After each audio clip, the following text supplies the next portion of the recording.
민호 씨, 솔직히 말할게요. 요즘 산악회 나오실 때마다 눈빛이 딴 데 가 있어요. 특히 지연 씨 쪽으로만. 산악회 회장 박철수의 말에 강민호는 순간 숨이 멎는 것 같았다. 등산로 중턱 막걸리를 나눠 마시던 자리였다.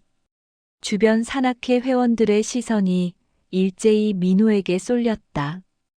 귓가가 뜨겁게 달아올랐다. 심장은 미친 듯이 뛰었다. 민호는 애써 웃으며 손사래를 쳤다. 회장님, 무슨 말씀을, 그냥 산악회 후배일 뿐인데요. 하지만 박철수의 눈빛은 날카로웠다. 민호 씨, 나이 먹은 사람들은 다 알아요. 눈빛으로 다 보여. 조심하세요. 여기 사람들 입 무거운 것도 아니고. 민호는 가슴 한편이 철렁 내려앉는 걸 느꼈다. 그 딴 데가 누구인지 민호 자신이 가장 잘 알고 있었다. 바로 얼마 전 산악회에 새로 들어온 서지연. 33세 그녀였다. 민호는 막걸리 잔을 들어 단숨에 들이켰다. 쓴맛이 목구멍을 타고 내려갔지만 가슴 속 떨림은 사라지지 않았다. 사연 시작 전 구독, 좋아요 눌러주시면 큰 힘이 됩니다. 인천 푸른 능선 산악회는 매달 마지막 주 토요일마다 정기 산행을 하는 오래된 모임이었다. 20년 넘는 역사를 자랑하는 이 산악회에는 30대부터 60대까지 다양한 연령층이 모여 있었다. 강민호는 올해 46, 결혼 12년 차였고 고등학교 1학년인 딸 하나를 두고 있었다. 아내 정수진과는 대화가 줄어든 지 오래였다. 처음 결혼할 때의 설렘은 어느새 일상의 무게에 짓눌려 사라졌고 이제 둘은 같은 집에 사는 동거인처럼 지내고 있었다. 회사에서는 영업팀 과장으로 일했다. 매일 똑같은 시간에 출근하고 똑같은 업무를 처리하고 똑같은 시간에 퇴근했다. 승진은 막혔고 연봉은 제자리였다. 후배들은 하나둘 팀장으로 올라갔지만 민호는 여전히 과장 자리를 지키고 있었다. 인생이 어느 순간부터 멈춰버린 것 같았다. 앞으로 나아가지도 뒤로 물러서지도 못한 채 그저 흘러가는 시간 속에 갇혀 있었다. 그런 민호에게 산악회는 유일한 숨통이었다. 땀 흘리며 가파른 산길을 오르고 정상에서 시원한 바람을 맞으며 막걸리 한 잔 기울이는 그 시간만큼은 자유로웠다. 직장 상사도 무거운 가족의 책임도 미래에 대한 불안도 모두 잊을 수 있었다. 산은 민호에게 도피처이자 안식처였다. 하지만 이번 달은 모든 게 달랐다. 새 신입 회원 서지연이 들어온 것이다. 5월의 마지막 토요일, 산악회 정기 산행날. 입구에서 처음 지연을 봤을 때 민호는 시선을 떼지 못했다. 흰색 바람막이 재킷에 검은색 레깅스, 가볍게 묶은 포니테일, 그리고 말할 때마다 반짝이는 큰 눈동자. 지연은 자기소개를 했다. 안녕하세요, 서지연이라고 합니다. 33이고요. 최근에 이사 왔어요. 등산 좋아해서 산악회 찾다가 여기 알게 됐어요. 잘 부탁드려요. 목소리는 맑고 경쾌했다.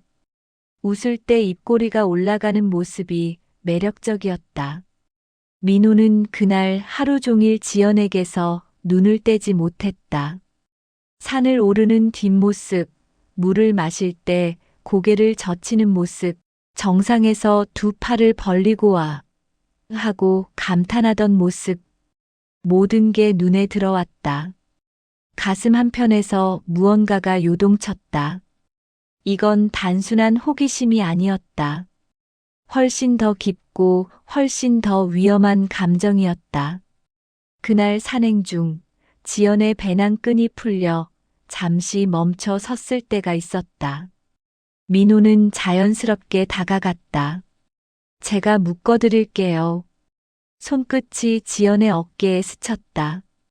그 짧은 접촉의 순간 전기가 흐르는 듯한 느낌이 들었다. 지연의 어깨가 살짝 떨렸고 민호의 심장도 함께 요동쳤다. 감사해요, 민호 선배님. 지연은 뒤돌아보며 환하게 웃었다. 그 미소가 민호의 마음속 깊은 곳에 파문을 일으켰다. 마치 잔잔한 호수에 돌을 던진 것처럼 고요했던 일상에 균열이 생기기 시작했다. 등산로를 오르는 내내 민호는 지연과 대화를 나눴다. 원래 등산 자주 하셨어요? 네, 혼자 다니다가 이번에 산악회 처음 들어왔어요. 혼자 다니는 것도 좋지만 사람들이랑 같이 오르는 것도 재밌을 것 같아서요. 어디 사세요? 부평이요.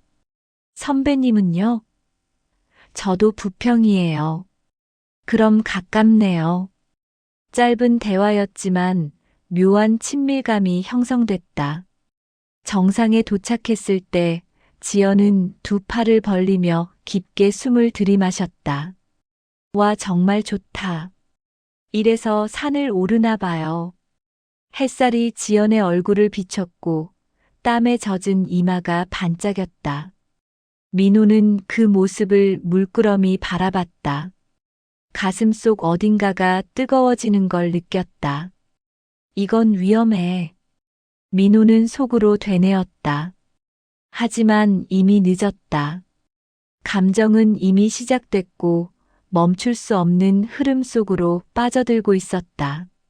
하산 후 산악회 사람들은 늘 그렇듯 근처 막걸리 집에 모여 앉았다. 시끌벅적한 웃음소리와 술잔 부딪히는 소리가 가득했다.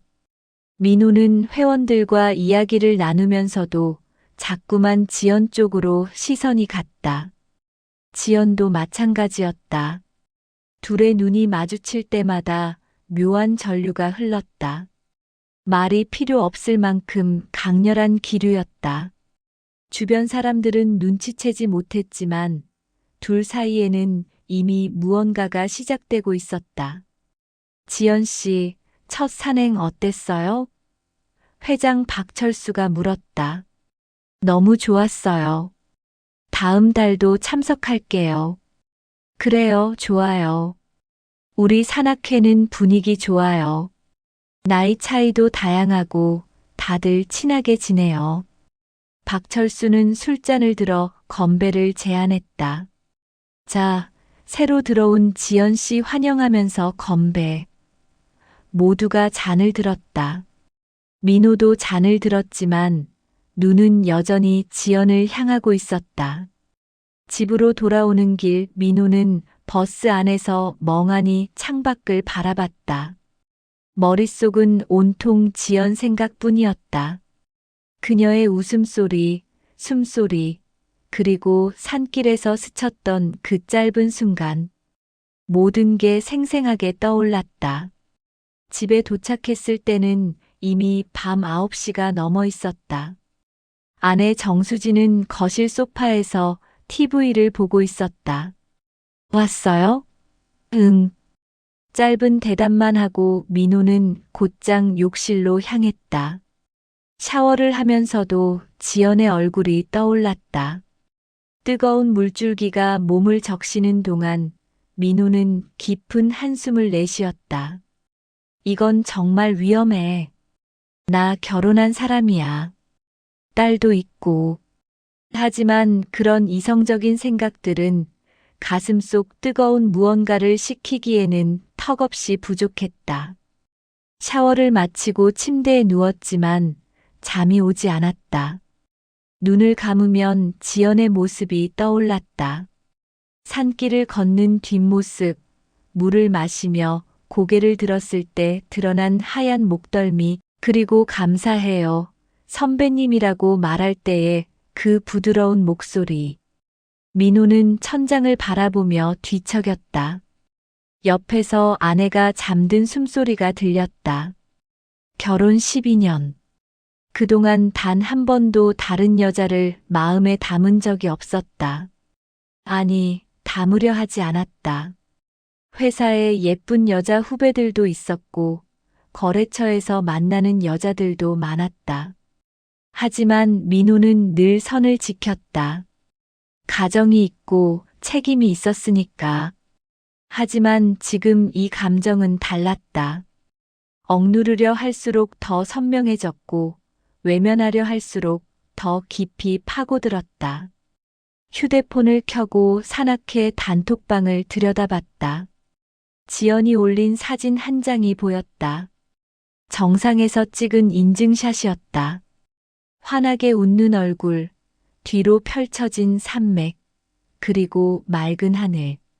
민호는 그 사진을 한참 동안 바라봤다. 손가락이 저절로 움직여 사진을 확대했다. 지연의 눈가에 맺힌 땀방울까지 또렷하게 보였다. 민호는 휴대폰을 내려놓고 다시 한번 한숨을 쉬었다. 내가 지금 뭐 하는 거야? 자책했지만 마음은 이미 흔들리고 있었다.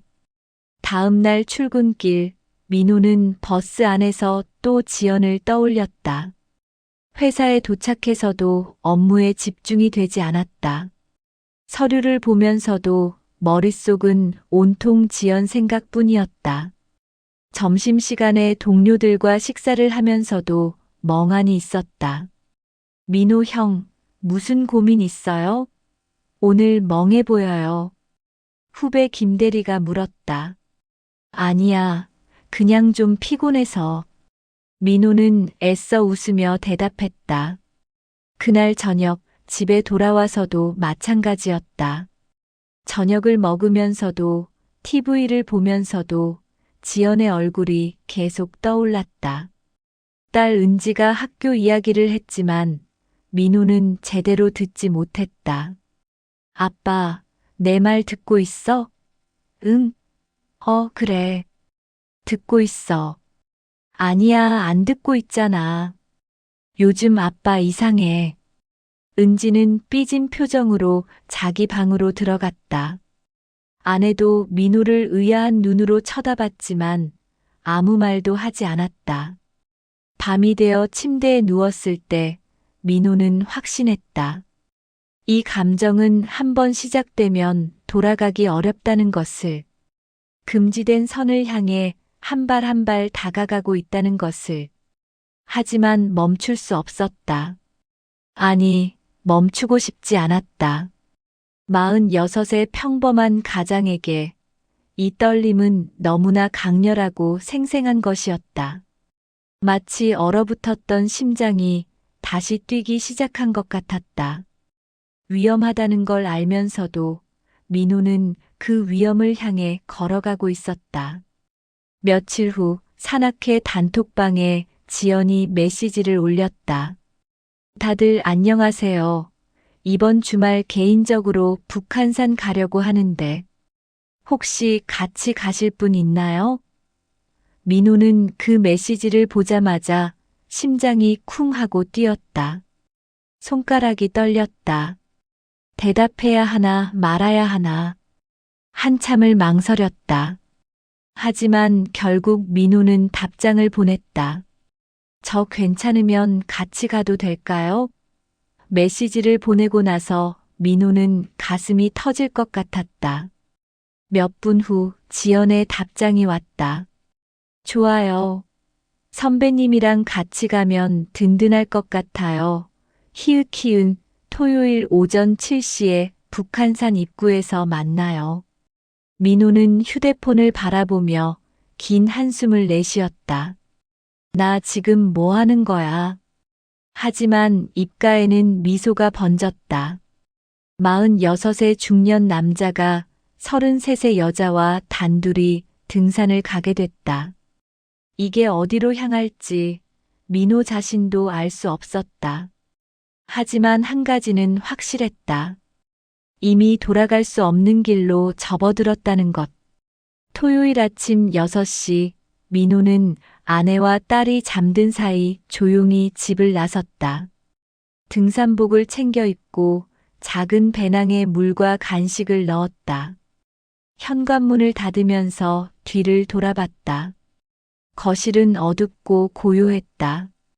그냥 등산일 뿐이야. 민호는 스스로를 다독였다.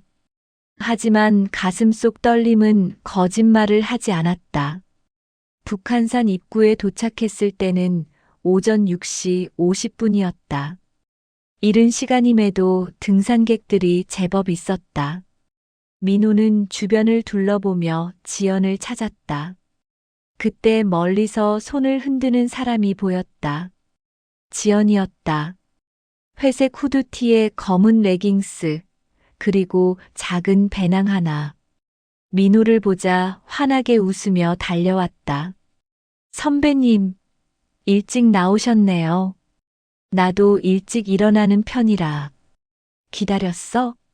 아니요, 저도 방금 왔어요. 둘은 가벼운 인사를 나누고 산길로 접어들었다.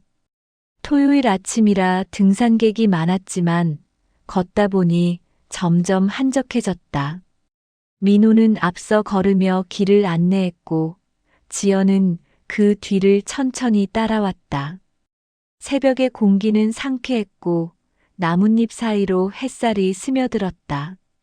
둘 사이에는 어색함이 없었다. 오히려 묘하게 편안했다. 마치 오래전부터 함께 산을 다녔던 것처럼. 선배님, 등산 자주 하시죠? 지연이 먼저 말을 걸었다. 응, 산악회 들어온 지 5년 됐어. 처음엔 운동 목적이었는데 이제는 취미가 됐어. 저도요. 산 오르는 게 이렇게 좋은 줄 몰랐어요. 일상에서 벗어나는 느낌? 맞아. 산에 오르면 머리가 비워지는 느낌이야. 복잡한 생각들이 다 사라지고. 선배님도 복잡한 일 많으세요? 지연의 질문에 민호는 잠시 말을 멈췄다. 뭐 나이 먹으면 다들 그렇지 뭐. 중턱에 이르렀을 때 둘은 바위 쉼터에 앉아 물을 마셨다. 지연이 배낭에서 보온병을 꺼내 따뜻한 차를 따랐다. 선배님도 한잔 하세요.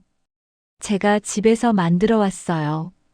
민호는 종이컵을 받아들었다. 손이 스쳤다. 짧은 접촉이었지만 전기가 흐르는 듯한 느낌이었다. 민호는 차를 한 모금 마셨다. 맛있네. 뭐야, 이거? 허브티요. 라벤더랑 캐모마일 넣었어요. 직접 만들었어? 네, 집에서 취미로 만들어요. 둘은 잠시 말없이 차를 마셨다. 주변에서는 다른 등산객들이 지나갔지만 둘만의 세계에 갇힌 것 같았다. 산새 소리만이 고요를 채웠다. 선배님 지연이 조심스럽게 말을 꺼냈다. 결혼하셨잖아요. 민호는 고개를 끄덕였다. 응, 딸도 하나 있어. 고등학생이야. 행복하세요? 예상치 못한 질문이었다. 민호는 차 잔을 바라보며 한참을 생각했다. 행복한가? 불행한가? 그저 익숙한 일상 속에서 흘러가고 있을 뿐이었다. 글쎄 뭐, 그냥 살아가는 거지. 행복하다, 불행하다 그런 거 잘 모르겠어. 그냥 흘러가는 대로. 민호의 대답에 지연은 씁쓸하게 웃었다. 저도 그래요. 그냥 살아가는 거. 지연 씨는 결혼 안 했어? 네, 혼자예요. 연애도 오래 안 했어요. 한 3년 됐나? 왜? 예쁘장하게 생겼는데. 민호의 말에 지연은 고개를 저었다. 사람 만나는 게 귀찮아졌어요. 진심으로 대해줄 사람도 없고 그냥 형식적으로 만나는 게 싫어서요. 둘 사이에 묘한 공감대가 형성됐다. 서로 다른 삶을 살고 있지만 어딘가 비슷한 공허함을 안고 있다는 것. 근데 선배님은요? 지연이 민호를 바라봤다. 선배님은 사랑해서 결혼하신 거예요? 민호는 잠시 생각에 잠겼다. 처음엔 사랑했지. 근데 시간이 지나니까 사랑이 익숙함으로 바뀌더라. 그리고 익숙함은 무관심으로 바뀌고. 슬프네요. 그게 현실이야. 다시 산을 오르기 시작했다. 길은 점점 가팔라졌고 숨도 가빠졌다. 지연이 돌부리에 발을 헛디뎠다. 그 순간 민호가 재빨리 지연의 팔을 잡아당겼다. 지연의 몸이 민호의 가슴에 부딪혔다. 둘은 그대로 멈춰섰다. 얼굴과 얼굴 사이의 거리는 불과 몇 센티미터. 서로의 숨결이 느껴질 만큼 가까웠다. 민호는 지연의 눈을 바라봤다. 큰 눈동자가 떨리고 있었다. 지연도 민호를 올려다봤다. 입술이 살짝 벌어져 있었다. 시간이 멈춘 듯 했다. 산새 소리도 바람 소리도 들리지 않았다. 오직 두 사람의 거친 숨소리만이 공간을 채웠다. 민호의 심장이 미친 듯이 뛰었다. 지연의 체온이 느껴졌고 향기가 코끝을 스쳤다. 달콤한 향기였다. 민호는 천천히 손을 놓았다. 하지만 쉽게 놓아지지 않았다. 지연은 한 발 뒤로 물러섰지만 눈은 여전히 민호를 바라보고 있었다. 고마워요, 선배님. 안 그랬으면 넘어질 뻔했어요. 지연의 목소리는 떨리고 있었다. 민호도 마찬가지였다. 조심해야지. 산은 위험해. 둘은 다시 걸음을 옮겼지만 이미 무언가가 달라져 있었다. 선을 넘지는 않았지만 선에 가까이 다가선 것은 분명했다. 공기가 달라졌고 둘 사이의 거리도 미묘하게 가까워졌다. 정상에 도착했을 때 해가 높이 떠올라 있었다. 맑은 하늘과 펼쳐진 산맥이 장관이었다. 지연은 두 팔을 벌리며 깊게 숨을 들이마셨다. 와, 정말 아름답네요. 이래서 등산을 하는구나. 민호도 옆에 서서 같은 풍경을 바라봤다. 하지만 민호의 눈에는 풍경보다 옆에 서 있는 지연이 더 선명하게 들어왔다. 바람에 흩날리는 머리카락, 미소 짓는 입가, 그리고 반짝이는 눈동자. 민호는 속으로 되뇌었다. 위험해. 이건 정말 위험해. 하지만 위험하다는 걸 알면서도 멈출 수 없었다. 오히려 그 위험이 민호를 더 끌어당기고 있었다. 선배님, 사진 찍어줄래요? 지연이 휴대폰을 건넸다. 그래. 민호는 지연의 사진을 찍어주었다. 환하게 웃는 얼굴, 뒤로 펼쳐진 산맥. 셔터를 누르는 순간 민호는 생각했다. 이 순간을 영원히 기억하고 싶어. 하산 후 둘은 산 입구 카페에서 커피를 마셨다. 아메리카노를 시켜놓고 마주 앉았다. 오늘 정말 좋았어요, 선배님. 혼자 올 때보다 훨씬 즐거웠어요. 지연이 말했다. 나도. 민호의 대답은 간결했지만 진심이었다. 다음에 또 같이 와요. 그냥 우리 둘이서만. 지연의 제안에 민호는 망설였다. 이성적으로 생각하면 거절해야 했다. 하지만 감정은 이성을 압도했다. 그래, 다음에 또. 언제가 좋으세요? 지연이 물었다. 평일 새벽은 어째? 사람 없는 시간에. 민호의 제안에 지연은 환하게 웃었다. 좋아요. 그럼 다음 주 수요일 새벽에 만나요. 둘은 약속을 정하고 헤어졌다. 집으로 돌아가는 길 민호는 버스 안에서 멍하니 창밖을 바라봤다. 가슴이 뛰었고 입가에는 미소가 번졌다. 오랜만에 느껴보는 설렘이었다. 위험하다는 걸 알면서도 민호는 그 감정에 취해 있었다. 그날 이후 새벽 산행은 일주일에 한 번씩 반복되기 시작했다. 둘만의 비밀스러운 시간이었다. 산악회 사람들은 몰랐고 민호의 가족도 몰랐다. 오직 산만이 두 사람의 비밀을 알고 있었다. 매번 만날 때마다 둘 사이의 거리는 점점 가까워졌다. 처음엔 조심스러웠지만 시간이 지날수록 자연스러워졌다. 대화도 깊어졌고 웃음도 많아졌다.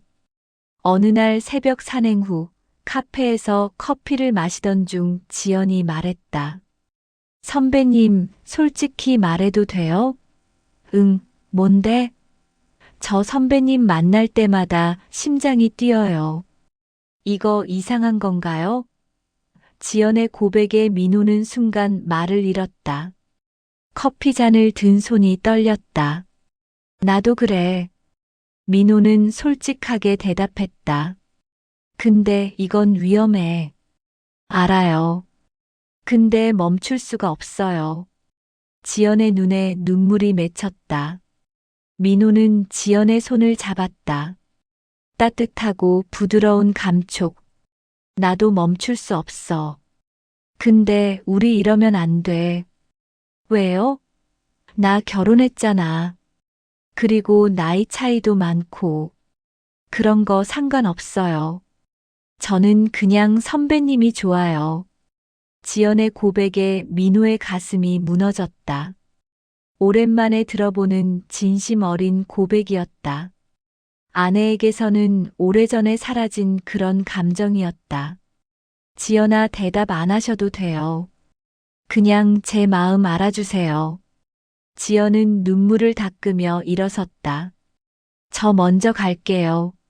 민호는 지연을 붙잡고 싶었지만 그럴 수 없었다. 지연은 카페를 나갔고 민호는 홀로 남았다. 커피는 이미 식어 있었다. 민호는 창밖을 바라보며 긴 한숨을 내쉬었다.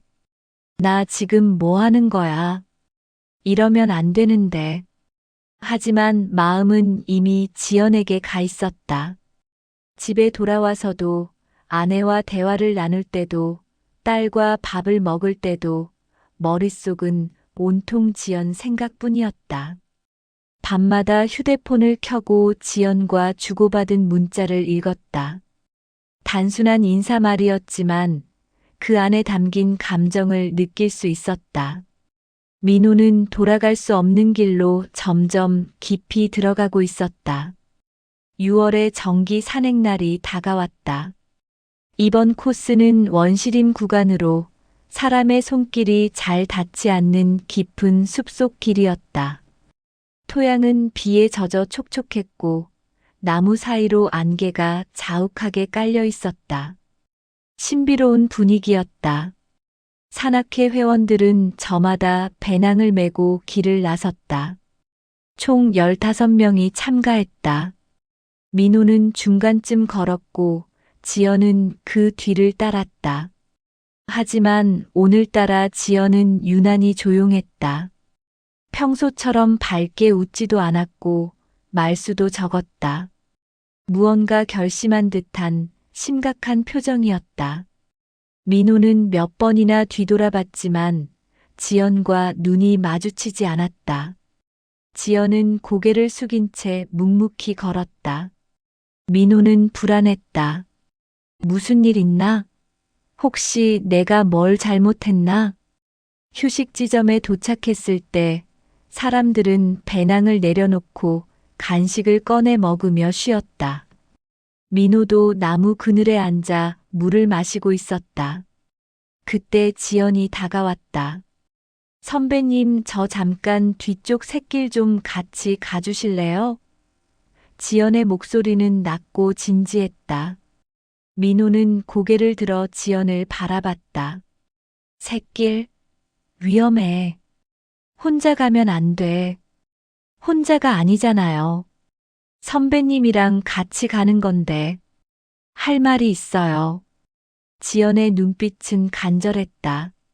민호는 잠시 망설이다 일어섰다. 그래, 가자. 둘은 사람들에게 들키지 않도록 조용히 샛길로 접어들었다. 회장 박철수가 민호를 쳐다봤지만 민호는 모른 척하고 지연을 따라갔다. 길은 좁고 그늘이 짙었다. 나뭇잎 사이로 햇빛이 쏟아졌지만 사람의 기척은 전혀 느껴지지 않았다. 오직 새소리와 바람소리만이 고요를 채웠다. 10여 분을 걸었을까 작은 공터가 나타났다. 바위와 이끼로 둘러싸인 숨겨진 공간이었다. 지연은 그곳에 멈춰 섰다. 민호도 옆에 섰다. 무슨 일이야? 할 말이 뭔데? 민호가 물었다. 지연은 한참 동안 아무 말도 하지 않았다. 그저 땅을 내려다보며 숨을 고르고 있었다. 민호는 기다렸다. 지연의 어깨가 떨리고 있었다. 선배님, 지연이 천천히 입을 열었다. 목소리가 떨렸다. 저 이제 더는 모르겠어요. 뭘? 선배님이랑 있을 때마다 숨이 막혀요. 심장이 미칠 것 같아요. 새벽에 산 오를 때도, 문자할 때도, 그냥 생각만 해도 가슴이 터질 것 같아요. 지연의 목소리는 점점 커졌다. 감정이 폭발하는 것 같았다. 밤에 잠도 안 와요. 선배님 생각만 하다가 아침이 돼요. 이거 정상이 아니잖아요. 미친 거죠, 저. 민호의 심장도 미친 듯이 뛰기 시작했다. 지연의 고백이 가슴을 후벼 팠다. 지연아, 선배님도 그렇잖아요. 아니라고 하지 마세요. 저 알아요. 선배님 눈빛 보면 알아요.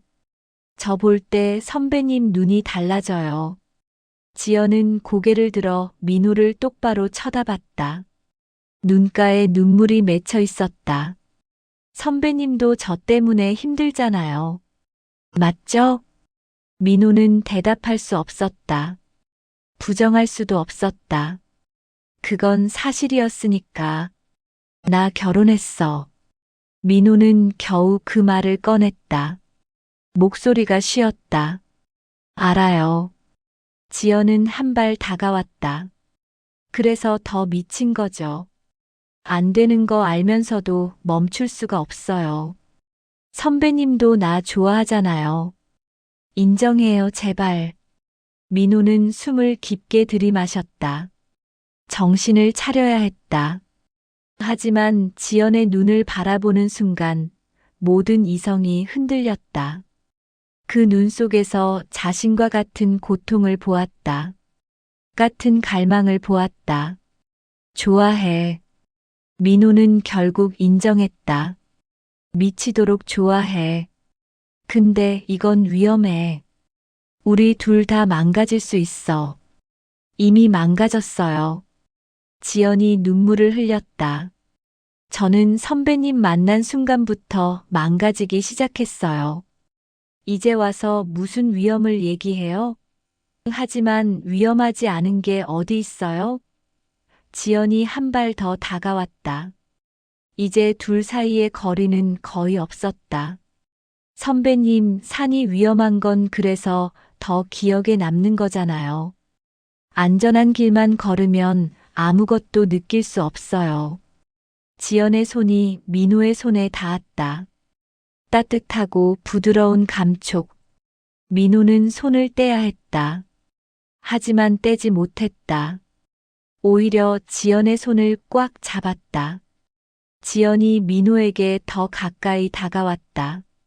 얼굴과 얼굴 사이의 거리가 점점 좁혀졌다. 민호는 지연의 눈을 바라봤다. 그 안에서 자신과 같은 떨림을 보았다. 같은 두려움과 갈망을 보았다.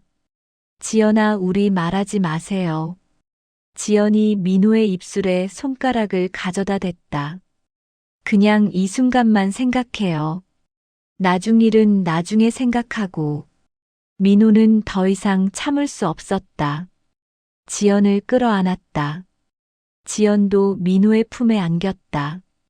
두 사람의 숨소리가 뒤섞였다. 입술이 닿을 듯 말 듯한 거리. 민호의 손이 지연의 허리를 감쌌고 지연의 손이 민호의 등을 끌어안았다. 선배님 키스해요. 지연이 속삭였다. 민호는 마지막 순간 망설였다. 이성의 마지막 끈을 붙들려 했다. 하지만 지연이 먼저 민호의 입술에 자신의 입술을 가져다 댔다. 짧은 키스였다. 하지만 그 짧은 순간이 두 사람의 운명을 바꿔놓았다. 민호는 지연을 더 깊이 끌어안았다. 더 깊은 키스가 이어졌다. 지연의 입술은 부드러웠고 숨결은 뜨거웠다. 숲속의 고요 속에서 두 사람은 금지된 감정을 나누고 있었다. 시간이 얼마나 흘렀는지 알 수 없었다. 키스가 끝났을 때 둘은 서로를 바라보며 숨을 고르고 있었다. 선배님 미안해. 민호는 지연의 이마에 입을 맞췄다. 미안하지 말아요. 저도 원했어요. 지연은 민호의 가슴에 얼굴을 묻었다. 이제 어떻게 되는 거예요? 지연이 물었다. 모르겠어. 그냥 지금 이 순간만 생각하자. 민호는 지연의 머리를 쓰다듬었다. 하지만 마음 한편에서는 불안이 엄습했다. 이제 진짜 돌아갈 수 없구나. 민호는 속으로 되뇌었다. 하지만 후회는 하지 않았다. 적어도 이 순간만큼은 휴식 지점으로 돌아갔을 때 산악회 사람들은 아무것도 눈치채지 못한 것 같았다. 하지만 회장 박철수는 민호를 의미심장한 눈으로 쳐다봤다. 민호는 피하듯 시선을 돌렸다. 나머지 산행을 마치고 하산했지만 민호의 마음은 여전히 그 숲속 공터에 남아 있었다. 지연과 나눈 키스, 그 뜨거운 순간이 계속 떠올랐다. 그날 밤 집에 돌아와서도 민호는 잠을 이룰 수 없었다. 지연의 입술 감촉, 지연의 향기, 지연의 숨소리가 계속 떠올랐다. 옆에서 아내가 잠들어 있었지만 민호의 마음은 이미 다른 곳에 가 있었다. 죄책감이 밀려왔지만 그보다 더 강한 감정이 민호를 사로잡고 있었다. 지연에 대한 갈망이었다. 다음 날 지연에게서 문자가 왔다. 선배님, 어제 일 후회하지 않아요. 오히려 행복했어요. 민호는 그 문자를 읽으며 가슴이 먹먹해졌다. 답장을 보냈다. 나도 후회 안 해. 하지만 조심해야 해. 알아요. 근데 선배님 다시 만나고 싶어요. 민호는 한참을 망설이다 답장을 보냈다. 나도. 그날 이후 둘은 서로를 피하지 않았다. 오히려 더 자주 만났다. 새벽 산행은 일주일에 2번, 3번으로 늘어났다. 하지만 둘 사이의 거리는 점점 가까워졌고 감정은 점점 깊어졌다. 위험하다는 걸 알면서도 멈출 수 없었다. 금지된 감정은 통제할 수 없는 불처럼 번져가고 있었다. 7월의 장마가 시작됐다. 연일 비가 내렸고 도시는 습한 공기로 가득했다. 폭우가 쏟아지던 어느 새벽 민호의 휴대폰에 메시지가 왔다. 새벽 4시. 지연이었다. 선배님 비 오는 산에 같이 가보고 싶어요. 지금 당장. 민호는 휴대폰을 바라보며 한참을 고민했다. 폭우가 쏟아지는 새벽에 산을 오른다는 건 위험한 일이었다. 하지만 그보다 더 위험한 건 지연을 만나지 않는 것이었다. 어디서 만날까? 민호는 답장을 보냈다. 손가락이 떨렸다. 심장이 미친 듯이 뛰었다. 북한산 입구에서 30분 후에요. 지연의 답장이 즉시 왔다. 민호는 침대에서 일어나 조용히 옷을 챙겨 입었다. 아내는 옆에서 깊이 잠들어 있었다. 민호는 아내의 얼굴을 잠시 바라봤다. 죄책감이 밀려왔지만 발걸음은 이미 현관을 향하고 있었다. 새벽 5시, 민호는 우산도 쓰지 않고 산 입구로 향했다. 비는 거세게 내리고 있었다.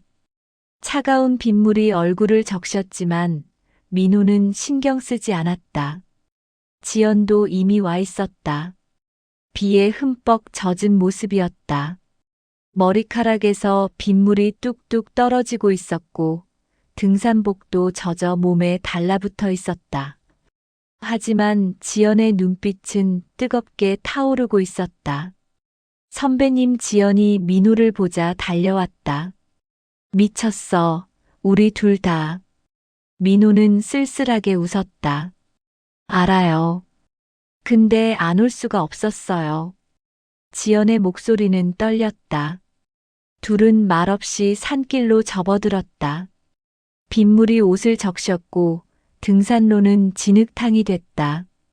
미끄러운 길을 조심스럽게 올랐다. 아무도 없는 산, 빗소리만이 가득한 새벽. 세상에는 오직 두 사람만 존재하는 것 같았다. 선배님, 저 오늘 결심하고 왔어요. 지연이 걸으면서 말했다. 무슨 결심? 더 이상 참지 않기로요. 선배님이 결혼했든 나이 차이가 나든 상관없어요. 저는 선배님이 필요해요. 지연의 고백에 민호는 걸음을 멈췄다. 빗속에서 지연을 바라봤다. 지연의 얼굴에는 빗물과 눈물이 뒤섞여 흘러내리고 있었다. 지연아, 선배님도 저 필요하잖아요. 왜 계속 참아요? 민호는 대답 대신 지연을 끌어안았다. 비에 젖은 몸이 서로에게 달라붙었다. 차갑고 뜨거운 감촉이 동시에 느껴졌다. 지연도 민호를 꽉 껴안았다. 선배님 사랑해요. 지연이 민호의 귓가에 속삭였다. 나도 미치도록 사랑해. 민호도 속삭였다. 그 말을 하는 순간 민호는 알았다. 이제 완전히 돌아갈 수 없는 선을 넘었다는 것을. 중턱을 지나 깊은 숲속으로 들어갔다. 큰 바위 아래 비를 피할 수 있는 작은 공간이 있었다. 둘은 그곳에 몸을 웅크려 들어갔다. 비는 더욱 세차게 쏟아졌다. 천둥 소리가 멀리서 울렸다. 민호와 지연은 어깨를 맞댄 채 앉아 있었다. 젖은 옷에서 김이 올랐다. 둘의 거친 숨소리가 빗소리와 섞였다. 선배님 춥지 않아요? 지연이 떨리는 목소리로 물었다. 괜찮아. 너는? 저도 선배님이랑 있으니까 괜찮아요. 지연이 민호에게 더 바싹 붙었다. 체온이 전해졌다. 민호는 지연을 끌어안았다. 지연의 머리가 민호의 가슴에 기댔다. 선배님, 오늘은 정말 정말 선을 넘고 싶어요. 더 이상 참을 수 없어요. 지연의 고백에 민호의 심장이 폭발할 것 같았다. 지연아, 그러면 정말 돌아갈 수 없어. 알아요. 근데 이미 돌아갈 수 없잖아요. 우리 진작에 선 넘었어요. 지연이 고개를 들어 민호를 바라봤다. 눈동자가 촉촉하게 젖어 있었다. 선배님도 원하잖아요. 솔직해져요. 민호는 더 이상 참을 수 없었다. 지연의 얼굴을 두 손으로 감싸며 깊은 키스를 했다. 지연도 민호에게 응답했다. 키스는 점점 깊어졌고 뜨거워졌다. 민호의 손이 지연의 등을 어루만졌고 지연의 손이 민호의 목덜미를 감쌌다. 젖은 옷이 서로에게 달라붙었지만 신경 쓰지 않았다. 오히려 그 감촉이 더 자극적이었다. 선배님, 여기서 지연이 숨을 헐떡이며 속삭였다. 응, 여기서 민호도 이성을 잃었다. 둘은 좁은 바위 공간 안에서 서로를 탐했다. 빗소리가 모든 소리를 덮었고 천둥이 모든 신음을 삼켰다. 민호는 지연의 젖은 옷을 벗기기 시작했다.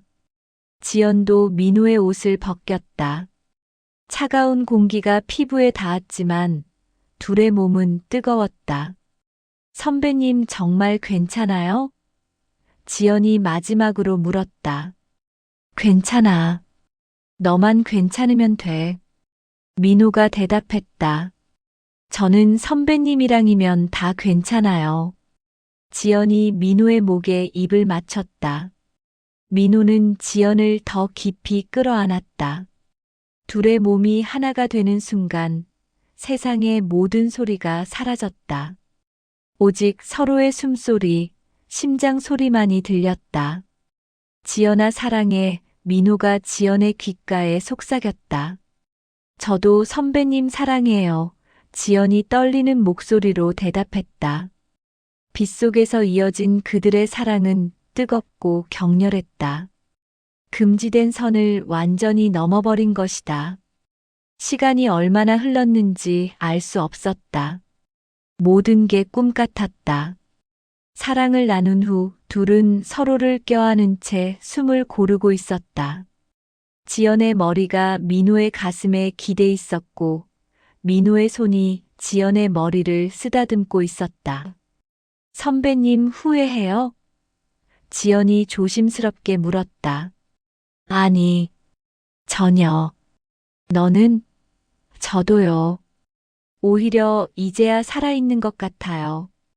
지연이 민호를 올려다보며 미소 지었다. 이제 우리 어떻게 돼요?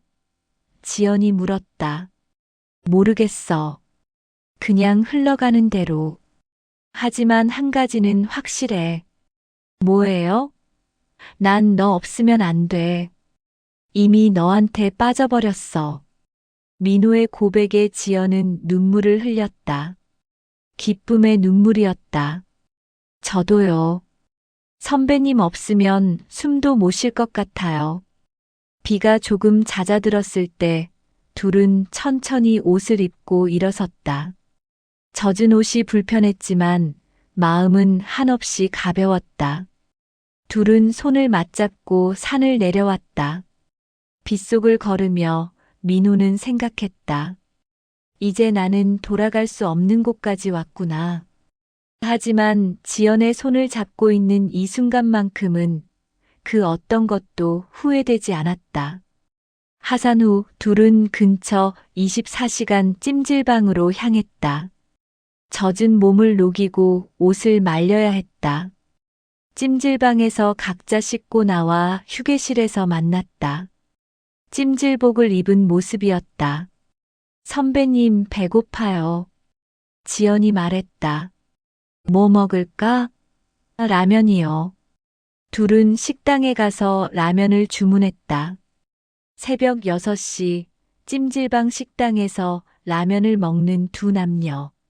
겉으로 보기엔 평범한 커플 같았지만 둘은 금지된 관계였다. 선배님, 이거 꿈 같아요. 선배님이랑 이렇게 있는 게. 지연이 라면을 먹으며 말했다. 나도. 근데 이게 현실이야. 우리가 만든 현실. 민호가 대답했다. 선배님 부인한테 들키면 어떻게 해요? 모르겠어. 최대한 조심해야지. 근데 지연아. 네. 만약 들키면 미안해. 너한테 상처 줄 수도 있어. 민호의 말에 지연은 고개를 저었다. 괜찮아요. 각오하고 시작한 거예요. 선배님만 있으면 돼요. 둘은 라면을 다 먹고 휴게실로 돌아가 나란히 누워 TV를 봤다. 다른 사람들도 여기저기 누워 자고 있었다. 민호와 지연은 손을 꼭 잡고 있었다. 아무 말도 하지 않았지만 행복했다. 금지된 사랑이었지만 그 순간만큼은 세상에서 가장 행복한 두 사람이었다. 아침이 되어 찜질방을 나섰을 때 둘은 각자의 일상으로 돌아가야 했다. 선배님, 언제 봐요? 지연이 물었다. 다음 주 수요일 새벽? 좋아요. 그때까지 기다릴게요. 둘은 포옹하고 헤어졌다. 민호는 집으로 향하는 길 가슴 한편에서 죄책감이 밀려왔다. 하지만 그보다 더 큰 감정이 민호를 사로잡고 있었다. 지연에 대한 사랑이었다. 집에 도착했을 때는 아침 8시였다. 아내는 부엌에서 아침 준비를 하고 있었다. 어디 갔다 와요? 새벽부터 없길래. 아내가 물었다. 응, 새벽 등산 다녀왔어. 요즘 운동 좀 해야 할 것 같아서. 민호는 거짓말을 했다. 비 오는데도 갔어요? 응, 비 오는 산도 운치 있더라. 아내는 더 이상 묻지 않았다. 관심도 없는 듯 했다. 민호는 샤워를 하고 거실 소파에 앉았다. 피곤했지만 잠이 오지 않았다. 머릿속은 온통 지연과의 새벽으로 가득했다. 지연의 몸, 지연의 숨소리, 지연의 속삭임. 모든 게 생생했다. 민호는 휴대폰을 꺼내 지연에게 문자를 보냈다. 잘 들어갔어? 곧 답장이 왔다. 네, 선배님도요? 오늘 정말 행복했어요. 사랑해요. 민호는 미소를 지으며 답장을 보냈다. 나도 사랑해. 그날 이후 둘의 관계는 더욱 깊어졌다. 새벽 산행은 일주일에 2번, 3번으로 늘어났다. 그리고 산행이 끝나면 둘은 항상 사랑을 나눴다. 바위 아래, 나무 뒤, 텐트 안. 장소는 달랐지만 그들의 사랑은 항상 뜨거웠다. 위험하다는 걸 알면서도 둘은 멈출 수 없었다. 금지된 사랑은 점점 더 깊은 곳으로 빠져들고 있었다. 하지만 비밀은 오래 숨길 수 없는 법이었다. 산악회 사람들이 수군거리기 시작했다. 민호 씨랑 지연 씨 요즘 이상하지 않아? 맞아. 둘이 자주 단둘이 만나는 것 같던데. 설마 그런 거 아니겠지? 소문은 천천히 퍼지고 있었다. 하지만 민호와 지연은 그 사실을 아직 몰랐다. 아니, 알면서도 외면하고 있었다. 8월의 정기 산행날. 폭우가 그친 뒤 맑은 날씨였다. 하늘은 높고 푸르렀고 산의 공기는 상쾌했다. 산악회 회원 전원이 참석했다. 총 18명. 민호와 지연도 참석했다. 하지만 오늘따라 분위기가 묘했다. 회원들의 시선이 자꾸 민호와 지연에게 쏠렸다. 수군거리는 소리도 들렸다. 휴식 지점에 도착했을 때 회장 박철수가 민호를 따로 불렀다. 민호 씨, 잠깐 얘기 좀 할까요? 민호는 불안한 마음으로 박철수를 따라갔다. 조금 떨어진 곳에서 박철수가 입을 열었다. 민호 씨, 솔직히 물어볼게요. 지연 씨랑 무슨 사이예요? 민호는 순간 얼어붙었다. 무슨 말씀이세요? 다 보여요. 눈빛, 행동, 모든 게. 그리고 사람들이 다 알아요. 둘이 자주 만난다는 거. 민호는 부정하려 했지만 박철수의 날카로운 눈빛 앞에서 말문이 막혔다. 민호 씨, 내가 잔소리하려고 그러는 거 아니에요. 근데 여기 사람들 입 무거운 것도 아니고 소문 퍼지면 둘 다 힘들어져요. 특히 민호 씨는 결혼했잖아요. 박철수의 말에 민호는 고개를 숙였다. 죄송합니다. 사과할 거 없어요. 사람 마음이 어디 마음대로 되나요? 근데 조심하세요. 사람들 말 돌기 전에. 민호는 무거운 발걸음으로 돌아왔다. 지연이 걱정스러운 눈으로 민호를 바라봤다. 산행을 마치고 하산할 때 민호는 지연에게 조용히 말했다. 지연아, 우리 좀 조심해야 할 것 같아. 사람들이 눈치챘어. 지연의 얼굴이 하얗게 질렸다. 어떡해요? 일단 산악회에는 당분간 같이 나오지 말자. 그리고 만날 때도 더 조심하고. 알겠어요. 하지만 조심한다고 해서 사랑이 식는 건 아니었다. 오히려 비밀스러울수록 더 타올랐다. 민호와 지연은 산악회를 피하면서도 계속 새벽 산행을 이어갔다. 하지만 불안은 점점 커져갔다. 언제 들킬지 모른다는 두려움이 항상 따라다녔다. 그리고 그 두려움은 현실이 됐다. 9월의 어느 날 민호의 아내 정수진이 민호의 휴대폰을 보게 됐다. 민호가 샤워하는 사이 휴대폰에서 문자 알림이 울렸다. 지연이었다.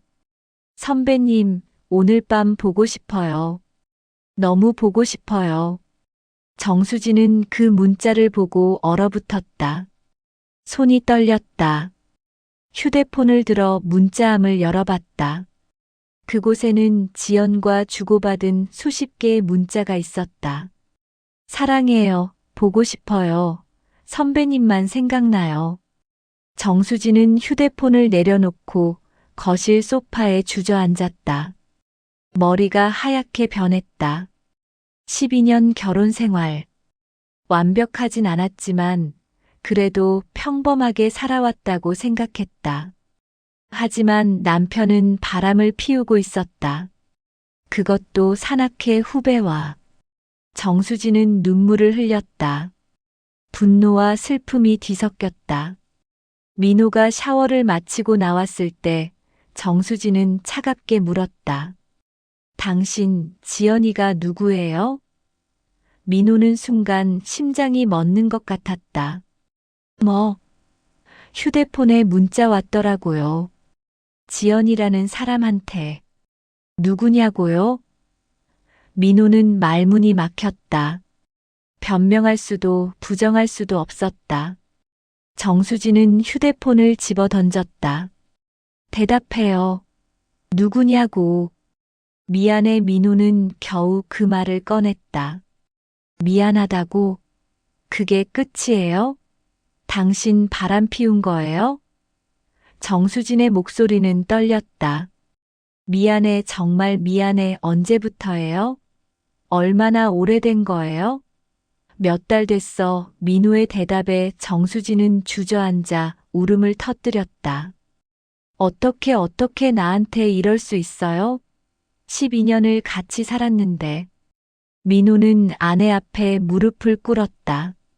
미안해. 정말 미안해. 나도 어쩌다 이렇게 됐어. 어쩌다가 사람이 바람을 피워요? 당신 정신이 있어요?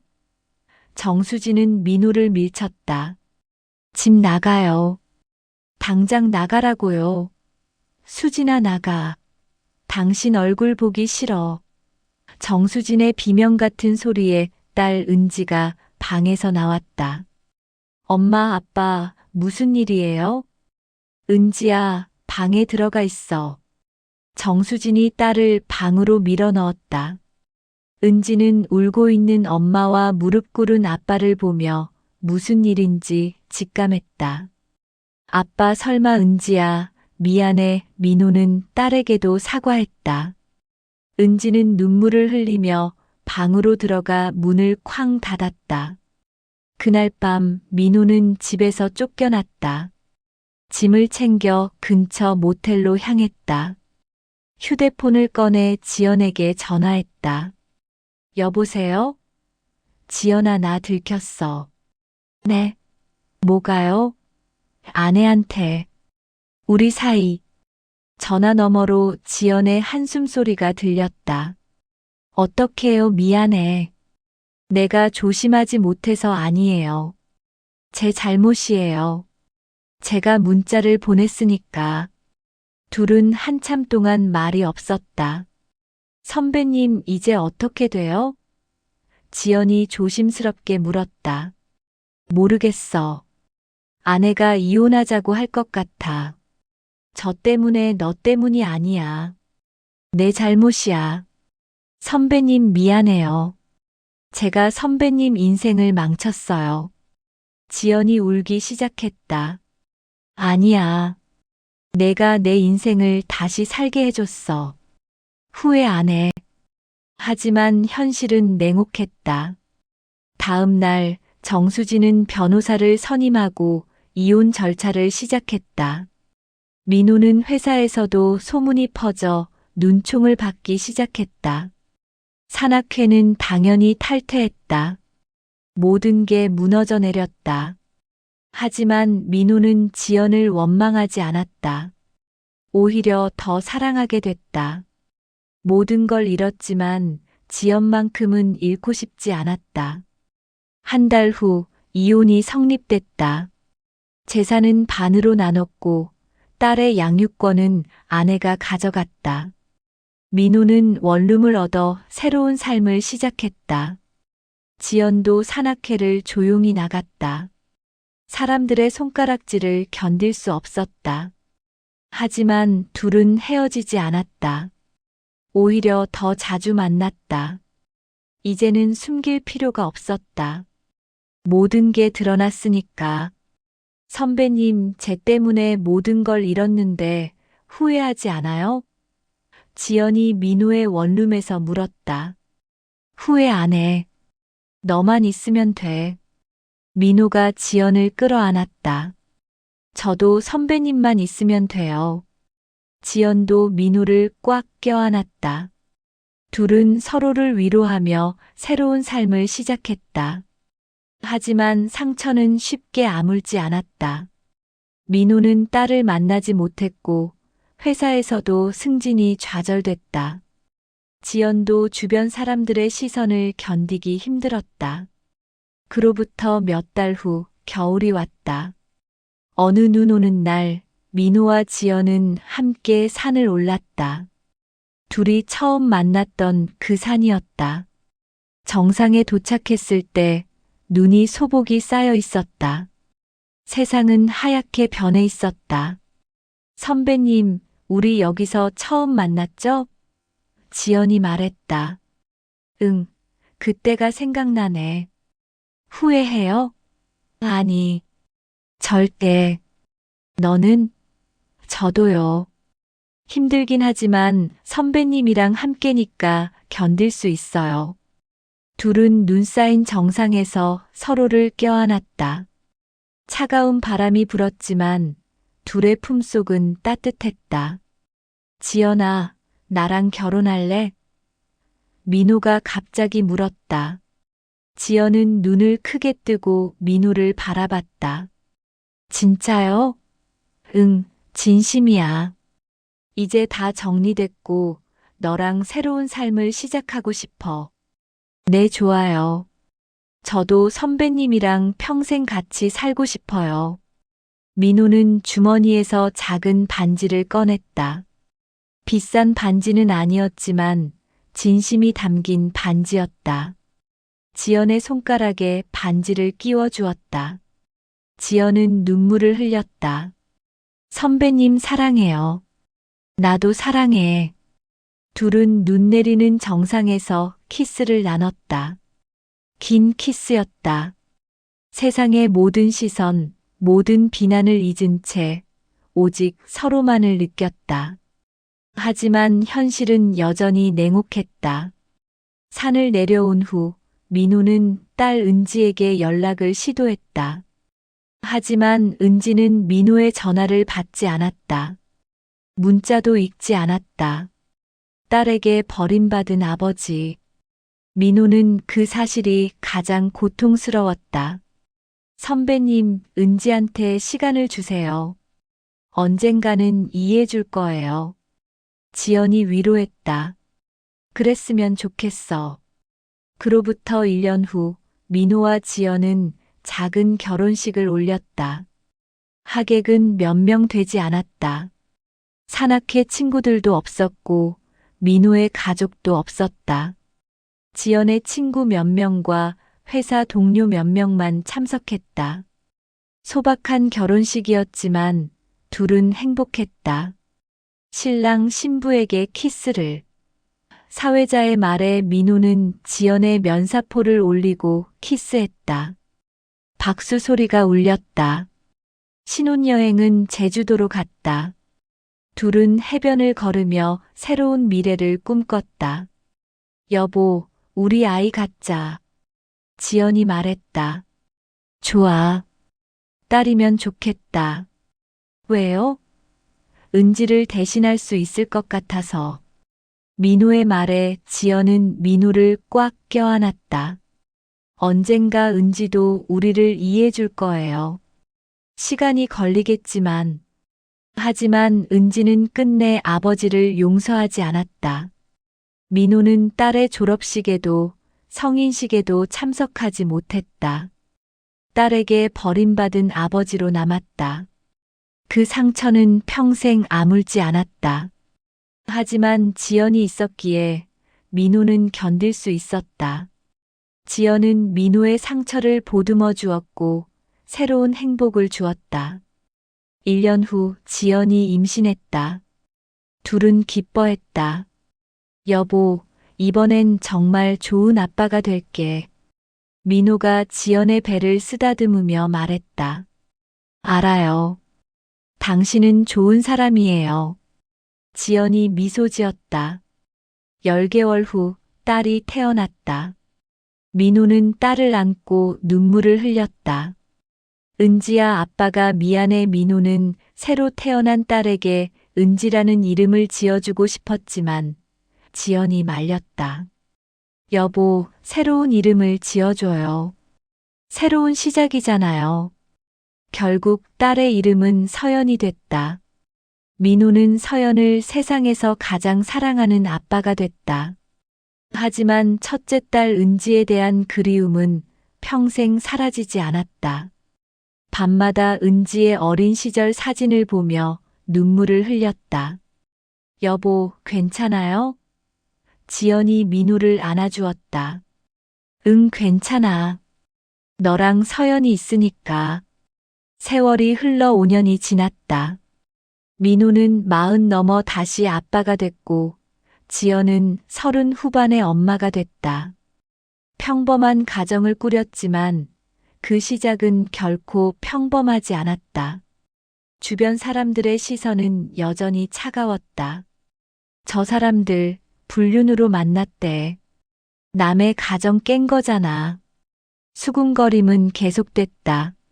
하지만 민호와 지연은 신경 쓰지 않았다. 서로만 있으면 됐다. 어느 일요일 민호는 지연, 서연과 함께 산을 올랐다. 둘이 처음 만났던 그 산이었다. 서연은 5살이었고 아빠 손을 잡고 즐겁게 산을 올랐다. 아빠, 산 높아. 서연이 웃으며 말했다. 그래, 높지? 그래도 아빠가 있으니까 괜찮지? 응. 서연은 신나게 뛰어갔다. 민호와 지연은 뒤에서 천천히 걸으며 서연을 바라봤다. 여보, 행복해요? 지연이 물었다. 응, 행복해. 너는? 저도요. 힘든 일도 많았지만 후회 안 해요. 나도. 둘은 손을 꼭 잡고 산을 올랐다.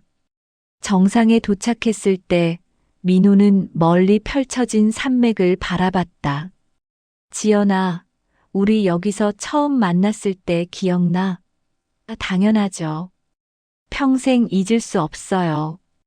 그때 내가 나타나지 않았으면 어땠을까? 그럼 선배님은 그냥 무료하게 살았겠죠. 저도 그냥 혼자 외롭게 살았을 거고. 그랬겠지. 근데 우리 만났잖아. 네, 만났죠. 그리고 이렇게 가족이 됐어요. 지연이 민호를 안았다. 서연도 달려와 부모를 안았다. 아빠, 엄마, 사랑해. 서연의 말에 민호와 지연은 눈물을 흘렸다. 행복의 눈물이었다. 금지된 정상에서 시작된 그들의 사랑은 이제 새로운 가족의 이야기로 이어지고 있었다. 하지만 민호는 알고 있었다. 이 행복에는 대가가 있었다는 것을. 첫째 딸 은지를 잃었고, 평판을 잃었고, 많은 것을 희생했다. 그 상처는 평생 남을 것이다. 하지만 지연과 서연이 있기에 민호는 견딜 수 있었다. 여보, 나중에 은지가 우리를 찾아오면 받아줄 거죠? 지연이 조심스럽게 물었다. 당연하지. 언제든지. 민호는 확신에 차서 대답했다. 그날 밤 집으로 돌아와 서연을 재우고 민호와 지연은 거실에 앉아 와인을 마셨다. 여보, 우리 진짜 잘 살아온 거 맞죠? 지연이 물었다. 응, 잘 살아왔어. 힘들었지만 앞으로도 잘 살 수 있을까요? 물론이지. 우리 함께니까. 민호는 지연의 손을 잡았다. 사랑해, 여보. 나도 사랑해. 창밖으로 달빛이 쏟아져 들어왔다. 고요한 밤이었다. 민호는 창밖을 바라보며 생각했다. 은지야, 아빠가 미안해. 하지만 아빠도 사랑할 권리가 있었어. 언젠가 내가 이해해주길 바란다. 아빠는 항상 널 사랑해. 민호의 눈가에 눈물이 맺혔다. 지연이 그런 민호를 안아주었다. 괜찮아요. 다 괜찮아질 거예요. 금지된 정상에서 시작된 그들의 사랑은 이제 평범한 일상 속에서 계속되고 있었다. 완벽한 행복은 아니었다. 상처도 있었고 아픔도 있었다. 하지만 그들은 서로를 사랑했고 그것만으로 충분했다. 산은 여전히 그들의 비밀을 간직하고 있었다. 그리고 그 비밀은 영원히 산속에 묻혀 있을 것이다. 제 사연이 마음에 와닿으셨다면 제 이야기를 주변에 알려주시고 힘낼 수 있도록 오른쪽 아래 빨간색 구독 버튼 눌러주세요. 댓글도 부탁드립니다.